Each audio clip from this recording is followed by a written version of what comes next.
Hello प्यारे बच्चों, जैसा कि हम सब जानते हैं कि फिजिक्स एक ब्रांच है हमारे साइंस की, जिसमें हमें बहुत सारे फिनोमिनास के बारे में पढ़ना होता है, जानना होता है।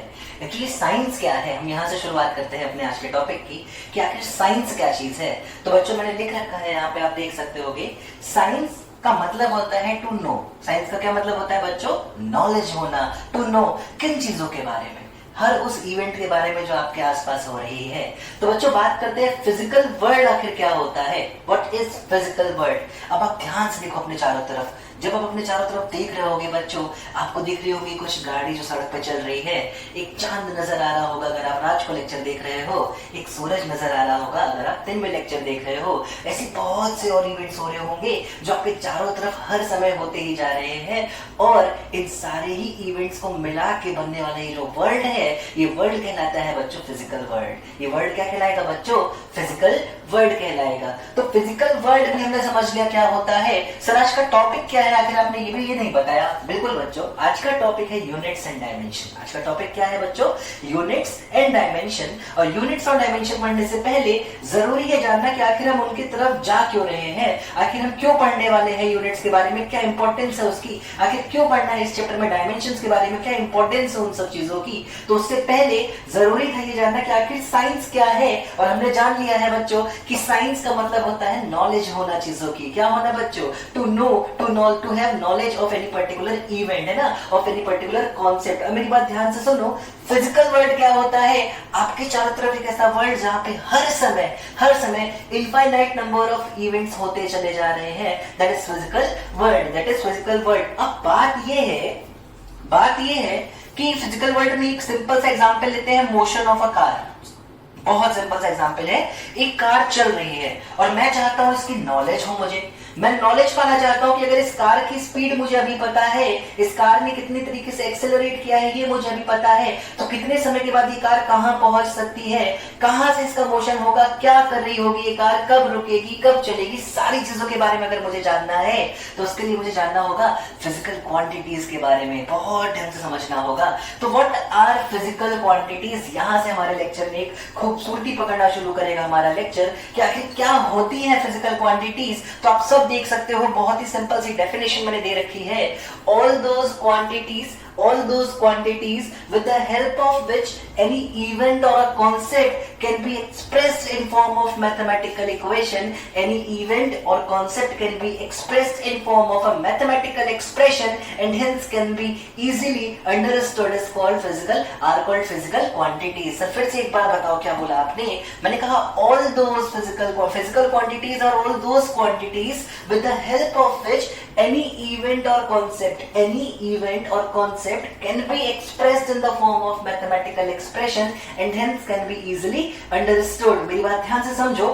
जैसे मान लो कार का मोशन हो रहा है, मैं टी टाइम के बाद जानना चाहता हूं, कुछ समय के बाद जानना चाहता हूं कि क्या है कार की फाइनल वेलोसिटी उस पर्टिकुलर समय के बाद। तो देखो मैंने कुछ इक्वेशंस बहुत सिंपल सी पढ़ रखी है अपने छोटी क्लास में। जैसे मान लो कि आप सबने ये इक्वेशन सुनी है बच्चों, v is equal to u plus at। हाँ सर बिल्कुल सुनी है। क्या आपने ये इक्वेशन सुनी है बच्चों, s is equal to ut plus half at square। हाँ सर सुनी है बच्चों। आखिर ये v u a और t है क्या? ये v u ए और टी कुछ क्वांटिटीज हैं। क्या है बच्चों? कुछ क्वांटिटीज हैं जिनको जब मैंने मैथमेटिकल एक्सप्रेशन के फॉर्म में लिख दिया तो शायद मेरे पर्टिकुलर बॉडी के मोशन का एक कॉन्सेप्ट मुझे समझ में आ गया कि कितने समय के बाद क्या हो जाएगी उसकी वेलोसिटी, ये मैंने जानना सीख लिया। नीचे की इक्वेशन क्या है? s is equal to ut plus half at square। यहाँ पे s क्या हुआ करता था बच्चों? डिस्प्लेसमेंट हुआ करता था बॉडी का। अगर मुझे समय पता है, अगर मुझे इसकी इनिशियल वेलोसिटी पता है, अगर मुझे इसका एक्सेलरेशन पता है, तो देखो मैंने इन सारी ही चीजों को एक मैथमेटिकल एक्सप्रेशन के फॉर्म में लिख दिया। और अब इस मैथमेटिकल एक्सप्रेशन की हेल्प से मैं कितने भी समय के बाद उसका डिस्प्लेसमेंट वगैरह चीजें जैसे फाइंड कर सकता हूं। तो देखो क्या है, फिर से डेफिनेशन पे आओ। वो क्वांटिटीज जिनको हम लोगों ने मैथमेटिकल एक्सप्रेशन के फॉर्म में लिखा है, क्या क्या है ऐसा? v velocity, a acceleration, t time, S displacement. क्या ये वेलोसिटी, एक्सेलरेशन, टाइम, डिस्प्लेसमेंट ऐसी क्वांटिटीज हैं जिनको मैथमेटिकल एक्सप्रेशन में लिखकर मैंने एक पर्टिकुलर कॉन्सेप्ट को सीख लिया? तो ये सारी ही क्वांटिटीज क्या कहलाएंगी बच्चों? ये सारी ही क्वांटिटीज कहलाएंगी बच्चों फिजिकल क्वांटिटीज। ये सारी ही क्वांटिटीज क्या कहलाएंगी बच्चों? फिजिकल क्वांटिटीज कहलाएंगी। हम जब भी किसी फिजिकल क्वांटिटी की बात करते हैं, एक इंपॉर्टेंट पॉइंट बोल रहा हूं बेटा, हम जब भी किसी फिजिकल क्वांटिटी की बात करते हैं तो उसमें दो चीजें होती हैं। एक होती है न्यूमेरिकल वैल्यू, एक क्या होगी बेटा? हमेशा न्यूमेरिकल वैल्यू, और उसके साथ लगी होगी एक छोटी सी प्यारी सी नन्ही सी यूनिट। मैं फिर से रिपीट कर दूं बच्चों, हम जब भी किसी फिजिकल क्वांटिटी के बारे में बात करेंगे तो उसमें क्या नजर आएगा? हमेशा एक न्यूमेरिकल वैल्यू नजर आती होगी और साथ में नजर आती होगी एक यूनिट। जैसे मान लो अगर मैं वेलोसिटी का एग्जांपल लेता हूं, मान लो मैं एक एग्जांपल लेता हूं बच्चों किस चीज का? वेलोसिटी का। तो मैं ऐसे बोलूंगा 10 किलोमीटर पर आवर, या मैं बोलूंगा 10 मीटर पर सेकेंड। तो देखो ये 10 क्या है बेटा? ये 10 है एक न्यूमेरिकल वैल्यू। ये 10 क्या है बच्चों? एक न्यूमेरिकल वैल्यू। और ये किलोमीटर पर आवर क्या है बच्चों? ये किलोमीटर पर आवर ही, ये किलोमीटर पर आवर ही कहलाती है बच्चों यूनिट। क्या कहलाती है बच्चों? यूनिट। तो सर कैसे डिफाइन करोगे यूनिट को? सब्र तो करो, बिल्कुल बताऊंगा कि कैसे डिफाइन करना है यूनिट्स को। और उससे पहले अभी और बहुत सारी चीजें जानना बचा है, बहुत सारी चीजों को जानना है, जैसे कि क्या होती है फंडामेंटल फिजिकल क्वांटिटीज, क्या होती है डिराइव्ड फिजिकल क्वांटिटीज, और फिर कहीं जाके हम लोग मेजरमेंट के बारे में सीखेंगे। मेजरमेंट से हम लोग यूनिट्स के बारे में चलेंगे और वहां से अपनी गाड़ी को लेके जाएंगे आगे और पहुंच जाएंगे डायमेंशंस के ऊपर, जो हमारे चैप्टर का बहुत इंपॉर्टेंट पार्ट होने वाला है। तो उम्मीद है कि इतना लेक्चर अभी तक आपको बिल्कुल प्यार से समझ में आया होगा और आप बहुत अच्छे से अपने नोट्स को प्रिपेयर करोगे। बहुत ही अच्छे से हर वो कॉन्सेप्ट जो मैंने बोला है पर बोर्ड पे नहीं लिखा है उन्हें भी अपनी कॉपी में नोट करते चले जा रहे होगे। तो प्लीज इतने वीडियो को अच्छे से नोट करो। मैं आगे अपनी क्वांटिटी को अपने लेक्चर को आगे बढ़ाता हूं धीरे से। तो चलो बच्चों अब समझते हैं आखिर क्या है फंडामेंटल फिजिकल क्वांटिटीज। जैसे कि मैंने अभी आपको बताया भी था बच्चों कि जो फिजिकल क्वांटिटीज है इसको हम लोगों ने और भी सिंप्लीफाई किया है। जिन कैटेगरीज में हमने इन्हें रखा है वो है बड़ा fundamental physical quantities, derived physical quantities और कुछ स्पेशल फिजिकल क्वांटिटीज होंगी जिनको हम लोग किस कैटेगरी में रखा करेंगे बच्चों? Supplementary physical quantities. तो वैसे तो जनरली फंडामेंटल एंड डिराइव्ड इन्हीं दो के बारे में पढ़ना होता है, पर थोड़ी सी नॉलेज अगर सप्लीमेंट्री के बारे में भी हो जाए तो इसमें कोई बुराई नहीं है। चलो बिल्कुल ध्यान से समझते हैं बच्चों आखिर फंडामेंटल फिजिकल क्वांटिटीज क्या है। मैं एक सिंपल सा एग्जांपल लेता हूं बच्चों। इस नेचर में जो नेचुरल कलर्स होते हैं बच्चों वो है ब्लू, रेड एंड ग्रीन, है ना? Blue, red and green. तो इन तीनों कलर्स के बारे में मैं बात करता हूँ। सपोज मान लो मेरे पास रेड और ब्लू कलर हो और मैं किसी पर्टिकुलर जगह पे पहले ब्लू कलर करके फिर रेड कलर भी उसी के ऊपर ओवरलैप कराओ तो वहां एक नया कलर बन जाएगा जिसको आप मरून बोलते होगे। क्या बोलते होगे बच्चों? मरून बोलते होगे। तो सपोज मेरे पास 3 बॉल्स हैं, तीन नहीं मतलब मेरे पास बहुत सारी बॉल्स हैं पर उन सारी ही बॉल्स में 3 ही कलर है। या तो वो ब्लू कलर की बॉल है, या तो वो रेड कलर की बॉल्स है, या तो मेरे पास मरून कलर की बॉल्स है। ऐसी सारी ही बॉल्स को मैंने रैंडम उठा के एक डिब्बे में डाल दिया। एक रैंडमली मैंने बहुत सारी बॉल्स उठाई, आंखों में मैंने मान लो मैंने पहले रुमाल बांध लिया था, मैंने बहुत सारी बॉल्स उठाई और लाके मैंने एक डिब्बे के अंदर रख दिया। अब मैं अपने हाथ को मान लो मैं अपने लेफ्ट हैंड से डिब्बे के अंदर हाथ डालूं और रैंडम एक बॉल निकालूं तो हो सकता है वो रेड कलर की बॉल निकले, हो सकता है बच्चों वो रेड कलर की बॉल निकले, हो सकता है बच्चों वो ब्लू कलर की बॉल निकले, हो सकता है बच्चों वो मरून कलर की बॉल निकले। अब आप मेरी बात ध्यान से समझना, मरून कलर की बॉल जो निकली है कहीं ना कहीं इसका कलर रेड और ब्लू पे डिपेंडेंट था, कहीं ना कहीं इसका कलर रेड और ब्लू पे डिपेंडेंट था। तो ये डिपेंडेंट कलर की बॉल हुई, इसको मैं क्या बोलूंगा बेटा? डिपेंडेंट कलर की बॉल। पर सोचो एग्जांपल मैंने अगर रेड बॉल का लिया होता, जब मैंने हाथ डाल के अंदर बाहर निकाला मेरे पास एक रेड कलर की बॉल थी, क्या इस रेड कलर की बॉल का उस मरून कलर की बॉल से कोई लेना देना है? नहीं, मरून कलर की बॉल से ये थोड़ी ना आई है। क्या इस रेड कलर की बॉल का ब्लू कलर की बॉल से कोई लेना देना है? नहीं, इसको ब्लू कलर ने लेके नहीं आया है, यहाँ पे इस बॉल को ब्लू कलर लेके यहाँ पर नहीं आया है, ये तो खुद से यहाँ पर है, ये तो खुद से यहाँ पर है। क्या कहना चाहते हो सर? सुनो मेरी बात। सपोज अब बॉल्स को भूलो, ऐसे समझो कि बहुत सारी फिजिकल क्वांटिटी जैसे रैंडम एक डिब्बे में भरी हुई है। अब तुम हाथ डाल के एक फिजिकल क्वांटिटी बाहर निकालो, अगर वो फिजिकल क्वांटिटी बाकी किसी भी फिजिकल क्वांटिटी से कोई रिश्ता नहीं रखती है और इंडिपेंडेंट एग्जिस्टेंस शो कर रही है, अगर वो फिजिकल क्वांटिटी किसी भी और फिजिकल क्वांटिटी से कोई रिश्ता नहीं रखती है और इंडिपेंडेंट आइडेंटिटी को शो कर रही है, तो ऐसी फिजिकल क्वांटिटी कहलाती है बच्चों फंडामेंटल फिजिकल क्वांटिटीज। तो fundamental physical quantities are defined as all those quantities which have independent existence, मतलब ये किसी और क्वांटिटी पर डिपेंड होने वाली किसी भी तरीके से नहीं है। तो क्या कहलाएंगे वो बच्चों? Fundamental physical quantities. अरे वाह सर, आपने तो एक साथ डिराइव्ड क्वांटिटी भी समझा ही दिया।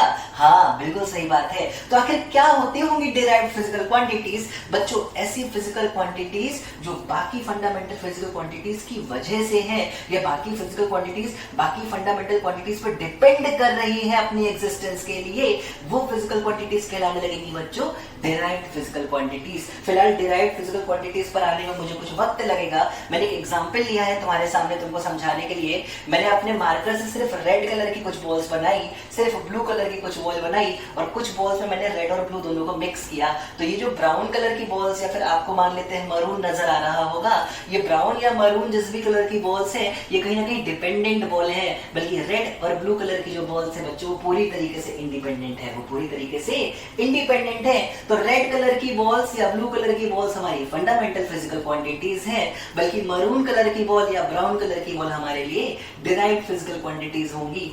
क्या होती है सर सप्लीमेंट्री फिजिकल क्वांटिटीज? फिर से वही बात है, सब्र करो, सब्र के बिना काम नहीं चलेगा। कुछ ही देर में लेक्चर में हम लोग सप्लीमेंट्री पर भी आएंगे, पर उससे पहले कितनी तरीके की फंडामेंटल क्वांटिटीज के साथ हमें डील करना है, या आखिर नेचर में कितनी फंडामेंटल क्वांटिटीज एग्जिस्ट करती है, इसके बारे में समझ लेते हैं। तो देखो बच्चों, सिर्फ 7 ही ऐसी फिजिकल क्वांटिटीज है, सिर्फ 7 ही ऐसी फिजिकल क्वांटिटीज है जिनको हम लोग फंडामेंटल फिजिकल क्वांटिटीज मानते हैं, और इनका नाम बहुत ही तरीके से आपको भी याद होना चाहिए, बहुत ही ढंग से आपको भी याद होना चाहिए। चाहो तो आप मेरे साथ साथ नोट करते चलो, चाहो तो आप मेरे साथ साथ नोट करते चलो। तो सबसे पहली फिजिकल क्वांटिटी जो कि फंडामेंटल है बच्चों, वो होगी लेंथ। क्या होगी बच्चों? लेंथ। अच्छा, एक काम आप जरूर करना, जब आप अपनी कॉपी में नोट कर रहे होगे बच्चों, तो लेंथ के बगल में थोड़ा स्पेस छोड़ देना। मैं आगे चल के क्या होती है लेंथ की यूनिट्स वो इसी में नोट करवाऊंगा, और क्या होगा इसके लिए डायमेंशनल फॉर्मूला वो भी नोट कराऊंगा, पर उसके लिए फिर से वही बात है, थोड़ा सा सब्र करना पड़ेगा। तो लेंथ के बाद जो दूसरी फिजिकल क्वांटिटी है जो कि फंडामेंटल है वो है मास। तीसरी हो जाएगी बच्चों टाइम, दूसरी हो जाएगी करंट, टेम्परेचर,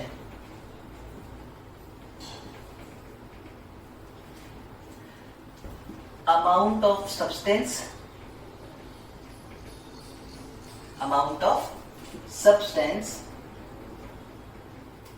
और जो 7th फिजिकल क्वांटिटी जो कि फंडामेंटल है वो है ल्यूमिनस इंटेंसिटी, ल्यूमिनस। तो ये 7 फिजिकल क्वांटिटीज जो हमारे नेचर में एग्जिस्ट कर रही है, यही 7 फिजिकल क्वांटिटीज कहलाती हैं फंडामेंटल फिजिकल क्वांटिटीज। जैसे मुझे सारे नाम याद हैं, वैसे ही आपको भी नाम याद होने चाहिए। एक एक करके आगे बढ़ते चलेंगे। हालांकि कुछ बुक्स में इसकी डेफिनेशंस भी दी जाती है, पर विश्वास करो कोई काम की नहीं है इनकी डेफिनेशंस। आपको बिल्कुल भी इनकी डेफिनेशंस पे जाने की जरूरत नहीं है। हमको बस क्वांटिटीज का नाम अच्छे से याद हो तो भी हम अपने कॉम्पिटिशन के सारे एग्जाम को बहुत ही बेहतरीन तरीके से क्लियर करके आ सकते हैं। पर आपको पता होनी चाहिए कि सिर्फ 7 ही ऐसी फिजिकल क्वांटिटीज है, सिर्फ 7 ही ऐसी फिजिकल क्वांटिटीज है जिनको हम लोग फंडामेंटल कैटेगरी में रखते हैं। और क्या क्या है वो बच्चों? तो length, mass, time, current, temperature, amount of substance और ल्यूमिनस इंटेंसिटी, ये 7 क्वांटिटीज है जिनको हम लोग बोलते हैं बच्चों फंडामेंटल फिजिकल क्वांटिटीज। मैंने आपसे पहले ही कहा है, जब आप ये चीज अपनी कॉपी में नोट करना बच्चों, इसको लिखने के बाद यहाँ पे 2 और कॉलम्स छोड़ देना, क्योंकि आगे चल के चैप्टर में हमें उन दोनों कॉलम्स की इंफॉर्मेशन को भी वहां पर रखना होगा। तो आखिर फंडामेंटल फिजिकल क्वांटिटीज क्या होती है ये हमने बहुत ढंग से समझ लिया। आखिर फंडामेंटल फिजिकल क्वांटिटीज क्या होती है ये बहुत अच्छे से हमने समझ लिया। सर डिराइव्ड फिजिकल क्वांटिटीज क्या होंगी? तो मैं कह रहा हूं, तो लिखते चलो। Derived physical quantities are those physical quantities which depend somewhere indirectly on fundamental physical quantities. Somewhere depends on fundamental physical quantities. तो ऐसी physical quantity जो कहीं ना कहीं fundamental physical quantity पर depend कर रही है, वो सारी ही quantity क्या कहलाएंगी बच्चों? derived physical quantity कहलाएंगी. देखो ध्यान से समझते हैं. मान लो मैं एक एग्जांपल लेता हूँ, स्पीड का एग्जांपल लेता हूँ. तो व्हाट इज स्पीड हम लोग जानते हैं rate of covering of distance, है ना. तो स्पीड को हम लिखते हैं बच्चों डिस्टेंस अपॉन टाइम. हालांकि ये फॉर्मूला हमेशा सही नहीं होता है, मैं खुलेआम बोल रहा हूँ, ओपन चैलेंज दे रहा हूँ. ये फॉर्मूला भी कंडीशनल है, तुम ऐसे हर समय नहीं बोल सकते हो कि स्पीड होता है डिस्टेंस अपॉन टाइम. बिल्कुल ध्यान से समझो, मैं जो समझाना चाहता हूँ उसको. ये डिस्टेंस एक्चुअली है क्या? ये लेंथ ही तो है. और नीचे क्या लिखा है बच्चों? टाइम. कहीं ना कहीं ये जो क्वांटिटी है स्पीड, क्या ये लेंथ जो कि एक फंडामेंटल क्वांटिटी है, देखो मैंने नंबर 1 पे लिखा है, और टाइम जो कि फंडामेंटल क्वांटिटी जो कि मैंने नंबर 3 पे मेंशन किया है, इन दोनों पे डिपेंड कर रही है. हाँ सर बिल्कुल ये इन दोनों पे डिपेंड कर रही है. तो देखो दो फंडामेंटल क्वांटिटीज पर डिपेंड करने वाली ये क्वांटिटी यानी कि स्पीड कहलाएगी डिराइव्ड फिजिकल क्वांटिटीज. क्या कहलाएगी बच्चों? Derived physical quantities. तो बहुत ही तरीके से अपनी कॉपी में बच्चों आप लिख लो फंडामेंटल फिजिकल क्वांटिटीज क्या होती है और डिराइव्ड फिजिकल क्वांटिटीज क्या होती है. अब मैं अपने चैप्टर को आगे लेके चलता हूँ. इन नोट्स को बहुत अच्छे से बनाना है बेटा, याद रखना हमेशा की तरह. फिर एक बार याद दिला दूं, आपके नोट्स से ज्यादा इंपॉर्टेंट आपके लिए कुछ भी नहीं होगा. आपके नोट्स जितना अच्छा दोस्त आपका कोई नहीं होगा.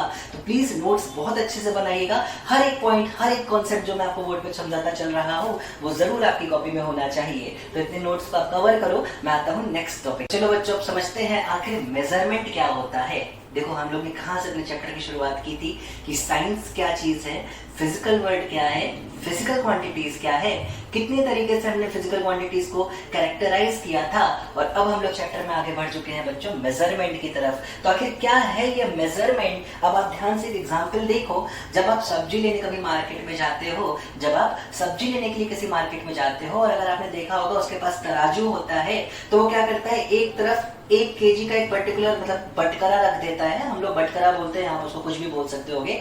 वेट रख देता है, सिंपल भाषा में बोले तो 1 kg का. और दूसरी तरफ जो है वो वेजिटेबल्स को रखा जाता है. जब उसका पॉइंटर बिल्कुल मिडिल में आ जाता है तो वो कह देता है कि ये जो वेजिटेबल है ये 1 kg के बराबर हो चुकी है. अब आप मेरी बात ध्यान से समझो, किया क्या उसने? आखिर उसने वेट को कंपेयर किया है एक पहले से डिफाइंड वेट के साथ, है ना. तो एक फिजिकल क्वांटिटी को किसी fix standard pre defined quantity के साथ कंपैरिजन करना का फिजिकल क्वांटिटी के साथ कंपैरिजन करना ही क्या कहलाएगा बच्चों? मेजरमेंट कहलाता होगा. तो पहले से हर एक फिजिकल क्वांटिटी में हमने एक स्टैंडर्ड फिक्स कर रखा है. क्या होता है 1 मीटर, कितना होता है 1 kg, ये सब हमने डिफाइन कर रखा है. इनसे कंपेयर करना अपनी फिजिकल क्वांटिटीज को ही क्या कहलाएगा बच्चों? मेजरमेंट. क्या कहलाएगा बच्चों? मेजरमेंट कहलाता होगा. तो क्या बेटा मेजरमेंट किस किस तरीके से किया जाता है सर? देखो मेजरमेंट 2 तरीके के होते हैं, हालांकि तुम्हें उनमें से सिर्फ एक ही फॉर्म के मेजरमेंट के साथ डील करना है. देखो एक तो होता है क्वांटिटेटिव मेजरमेंट. देखो मेजरमेंट कितने तरीके का होता है बेटा?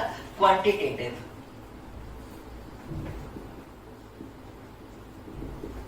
और दूसरा होता है क्वालिटेटिव. ठीक है. तो क्वांटिटेटिव मेजरमेंट जैसे 5 kg शुगर, 5 kg शुगर. ठीक है. क्वांटिटेटिव का मतलब स्मेल, क्वालिटेटिव का मतलब क्या हुआ बच्चों? स्मेल. जैसे इस फूल की खुशबू अलग है, उस फूल की खुशबू अलग है. अब शुगर की बात करते हैं. मान लो मैंने 5 kg के 2 अलग अलग ब्रांड के शुगर्स ले लिए, तो उनमें भी आप क्या कर सकते हो? क्वालिटी मेजर कर सकते हो कि ये ज्यादा अच्छा है, ये कम अच्छा है, बट दोनों का वेट तो बराबर है ना. तो ये जो वेट बराबर है that is quantitative measurement, that is quantitative. और क्वालिटेटिव में क्या हो जाएगा? स्मेल हो जाएगा, क्वालिटी हो जाएगी. इन सब चीजों के बारे में पढ़ना होता है, पर इनके बारे में हमें नहीं जानना. हम सिर्फ क्वांटिटेटिव मेजरमेंट से अपना काम चला लेंगे. हमको बस यही तक ही पढ़ाई करनी है, हमें क्वालिटेटिव के ऊपर थोड़ी सी भी जानने की जरूरत नहीं है. अब चैप्टर का मेन इंपॉर्टेंट टॉपिक जो कि हेडिंग से मिल रहा था, आखिर यूनिट क्या है सर? आप अभी तक नहीं बता रहे हो कि यूनिट क्या है. तो चलो बच्चों तुम्हारे मन के लिए, तुम्हारी इच्छा के लिए, तुम्हारी शांति के लिए आखिर अगला जो पूरा डेफिनेशन में देने वाला हूँ वो है यूनिट का. और देखो कितनी छोटी सी पर कितनी प्यारी सी डेफिनेशन है यूनिट की. बिल्कुल ध्यान से देखो बच्चों. तो आखिर यूनिट क्या है? यूनिट क्या है? Standard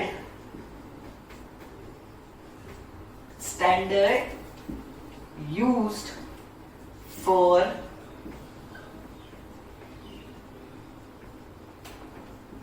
measurement is unit.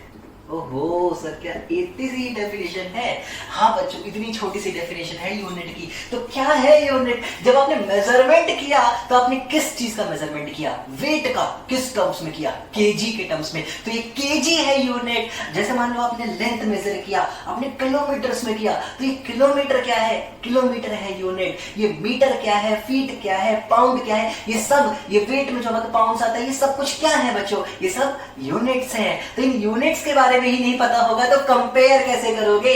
क्या कहोगे कि 1 किलो आलू 1 किलोमीटर से ज्यादा होता है? ऐसा तो नहीं कर सकते। तो एक स्टैंडर्ड पता है ना कि केजी की चीजों को मेजर करना है। जब तुम मेजरमेंट करते हो बेटा, जब तुम मेजरमेंट करते हो तो तुम कैसी चीजों को मेजर करोगे? क्या तुम 1 केजी को 1 किलोमीटर से मेजर करोगे? नहीं, एक स्टैंडर्ड फिक्स है। केजी को केजी से, किलोमीटर को किलोमीटर से, मीटर को मीटर से। ऐसे ही तो करोगे ना भाई, ऐसे ही तो करोगे ना भाई। तो बिल्कुल ध्यान से समझो, ये जो स्टैंडर्ड है केजी, ये जो स्टैंडर्ड है किलोमीटर, ये जो स्टैंडर्ड है फीट, इन सबको बोलते हैं यूनिट्स। इन सबको क्या बोला जाता है बच्चों? यूनिट्स बोला जाता है। तो units are the standard which are used for comparison of physical quantities. वो स्टैंडर्ड जिससे कि दो फिजिकल क्वांटिटीज को हम कंपेयर कर पा रहे हैं, वही क्या कहलाएंगी बच्चों? यूनिट्स कहलाएंगी। क्या कहलाएंगी बच्चों? यूनिट्स कहलाएंगी। तो आखिर सब कुछ यूनिट्स हमें बताओ ना, कुछ यूनिट्स हमें बताओ ना। लो बहुत ध्यान से देखो, मैं कई यूनिट्स तुम्हें बताता हूं। जैसे सबसे पहले लेंथ की बात करते हैं, तो लेंथ के लिए जो हम लोग बहुत कॉमन यूनिट करेंगे वो क्या होगी बेटा? मीटर। किलोमीटर भी होती है, सेंटीमीटर भी होती है, मैं कहां मना कर रहा हूं बेटा। उसके बाद बात करते हैं मास की। तो मास की जो बहुत ही कॉमन यूज होने वाली यूनिट होगी बच्चों, वो क्या हो जाएगी? केजी हो जाएगी। क्या हो जाएगी बच्चों? केजी हो जाती है। क्योंकि टाइम के लिए क्या होगी सर? टाइम के लिए क्या होगी? टाइम के लिए हो जाएगी बच्चों वो सेकेंड्स। बहुत बढ़िया सर। आखिर टाइम के बाद क्या आता था? करंट। करंट के लिए क्या हो जाएगी सर? एम्पेयर। फिर हमारा आता था टेम्परेचर। टेम्परेचर के लिए क्या हो जाएगी सर? केल्विन। फिर हमारा आता था amount of substance. Amount of substance, इसके लिए क्या हो जाएगी सर? मोल। ये केमिस्ट्री में तो बहुत ज्यादा ही पढ़ना है तुम्हें, फिजिक्स से भी ज्यादा पढ़ना होगा केमिस्ट्री में। और लास्ट में सर आपने लिखा था ल्यूमिनस इंटेंसिटी। इसके लिए जो यूनिट हम लोग यूज करेंगे बच्चों होती है कैंडेला। CANDELLA।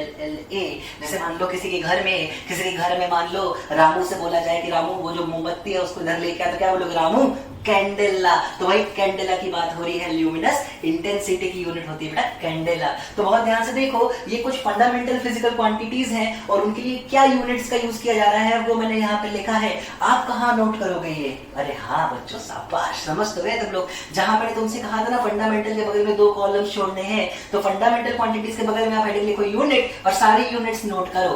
अब ध्यान से समझो, क्या मास की सिर्फ एक यूनिट पॉसिबल है? केजी। ऐसा तो नहीं है सर, ग्राम्स में भी हो सकता है। हो सकता है, मैं कहां मना कर रहा हूं। क्या टाइम के लिए सिर्फ सेकंड होता है? आर नहीं हो सकता। करंट के लिए एम्पियर है, टेम्परेचर के लिए केल्विन। क्यों मैं डिग्री सेल्सियस नहीं ले सकता हूं? मैं फारेनहाइट में नहीं जा सकता हूं? बिल्कुल जा सकते हो। आप हर एक फिजिकल क्वांटिटी के लिए कई यूनिट्स का इस्तेमाल करते हो, कई यूनिट्स का इस्तेमाल करते हो। पर ध्यान से समझो जो मैं पॉइंट कहना चाहता हूं। मैं ऐसे लिखूं 1 kg इज इक्वल टू 1000 ग्राम। क्या बात बिल्कुल सही है? हाँ सर, बात बिल्कुल सही है।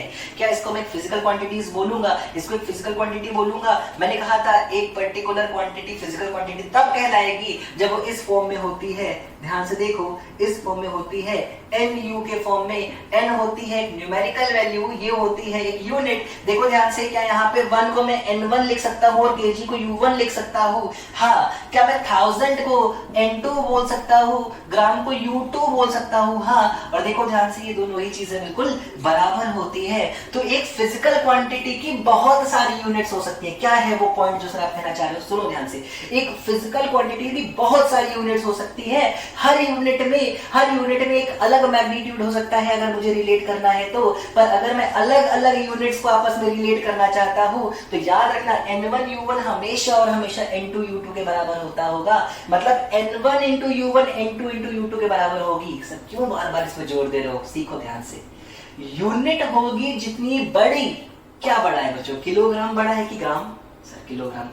यूनिट होगी जितनी बड़ी, उसकी न्यूमेरिकल वैल्यू होगी उतनी छोटी। देखो जब किलोग्राम थी यूनिट तो न्यूमेरिकल वैल्यू सिर्फ 1 है, लेकिन जब ग्राम होती है यूनिट तो न्यूमेरिकल वैल्यू 1000 है। तो इसी चीजों के बारे में मैं तुम्हें बताना चाहता था, क्योंकि एक क्वेश्चन पूछा गया है कि फिजिकल क्वांटिटी है, अगर किसी फिजिकल क्वांटिटी को मैं एन यू के फॉर्म में रिलेट कर सकता हूं तो बताओ एन और यू का क्या रिलेशन होता है। 4 ऑप्शन दिए गए थे इस क्वेश्चन में, जरूर नोट करना ये क्वेश्चन अपनी कॉपी में बच्चों। 4 ऑप्शन दिए गए थे। N is directly proportional to u, n is directly proportional to u square, n is inversely proportional to u, n is inversely proportional to u square। क्या होगा आखिर आंसर? शाबाश बच्चों, थर्ड ऑप्शन होगा आंसर। जितनी बड़ी होगी यूनिट उतना छोटा होगा उसका न्यूमेरिकल वैल्यू। ये क्वेश्चन आया हुआ है पहले एग्जाम में और इसी चीज पे बार बार मैं जोर देना चाहता हूँ कि बहुत ही ढंग से इस चीज को आप अपनी कॉपी में नोट कर लीजिए। शाबाश। चलो एक और क्वेश्चन करते हैं, क्योंकि सारे ही बेसिक प्रिंसिपल, बेसिक पॉइंट्स हमने यहाँ पे कवर कर लिए हैं, तो एक और कॉन्सेप्ट यहाँ पे यूज करते हैं। एक और क्वेश्चन यहाँ पे करते हैं आज के लेक्चर को फिनिश करने के लिए, जो कि बिल्कुल बेसिक सा लेक्चर था। कल शुरू करेंगे हम लोग डायमेंशन से बड़ा अपने चैप्टर को, और जब हम लोग डायमेंशंस के बारे में जानेंगे तब पता चल पाएगा हमें कि आखिर क्यों कुछ फिजिकल क्वांटिटीज को हम लोग ने सप्लीमेंट्री फिजिकल क्वांटिटी भी बोला था। चलो ध्यान से देखते हैं। मान लो मैं वॉल्यूम निकालना चाहता हूँ। क्या निकालना चाहता हूँ बेटा? डेंसिटी निकालना चाहता हूँ। चलो एक काम करते हैं, तो डेंसिटी की अगर मैं बात करूं, या छोड़ो क्यों डेंसिटी की बात करूं, मैं एक कास्ट करता हूं, मैं एक रैंडम क्वेश्चन देता हूं, मैं कुछ यूनिट्स को तुमसे कंपेयर करने के लिए बोलता हूं। मैं कहता हूं बच्चों कि कुछ यूनिट्स हैं, जरा बताओ इनमें से कौन सा ऑप्शन पूरी तरीके से सही है। Which of the following options is correct, which of the following options is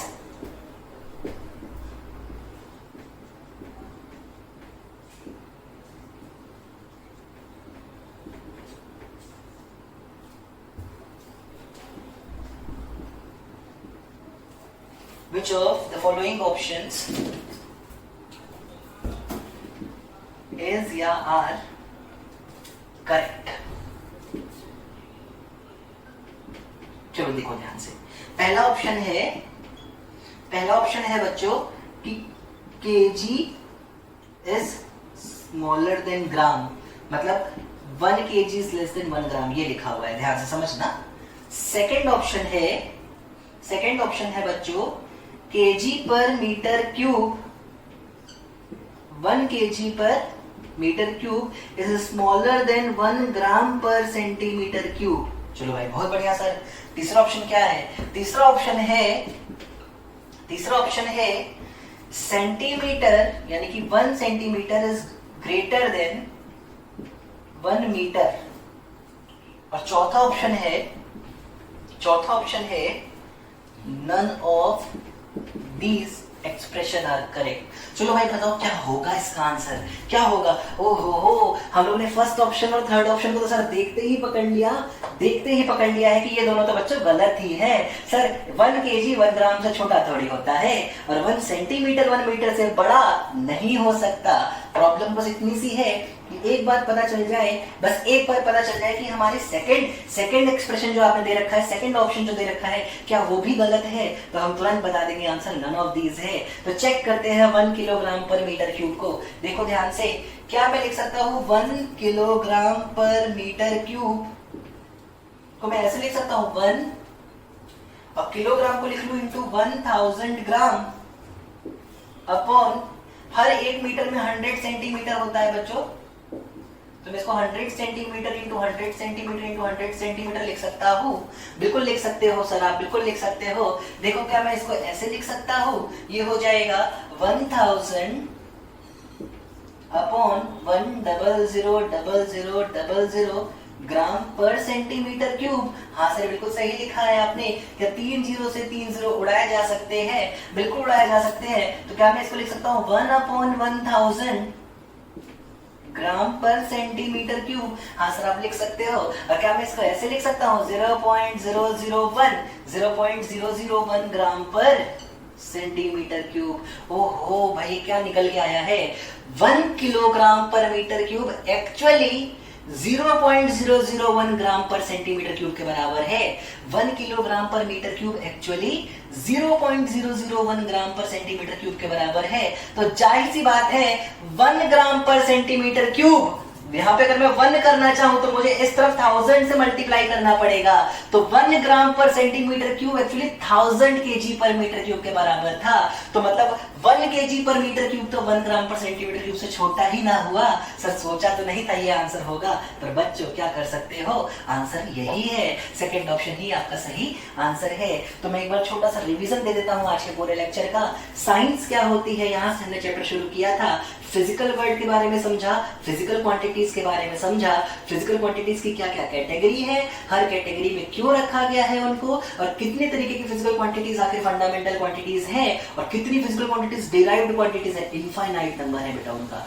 फिर सप्लीमेंट्री फिजिकल क्वांटिटीज के बारे में हमने बस सुना है, समझा नहीं है, अगले लेक्चर में समझेंगे। फिर हमने समझा आखिर मेजरमेंट क्या चीज होती है, और मेजरमेंट करने के लिए जिस स्टैंडर्ड का तुमने यूज किया है वो स्टैंडर्ड कहलाता है बच्चों यूनिट। फिर हमने लास्ट में सीखा आखिर किसी फिजिकल क्वांटिटी को रिप्रेजेंट कैसे करना है, n इंटू यू के फॉर्म में। और क्या एक फिजिकल क्वांटिटी की एक ही यूनिट होगी? नहीं, बहुत सारी यूनिट्स हो सकती है। हर बार n1 इंटू u1 हमेशा n2 u2 के बराबर होने वाला है, या n प्रोपोर्शनल होगा हमेशा 1/u के।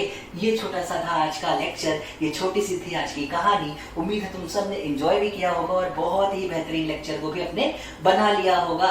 तो बेटा मिलते हैं अगली क्लास में कल, जहां से हम लोग डायमेंशन अपने चैप्टर शुरू करेंगे। तब तक के लिए थैंक यू वेरी मच।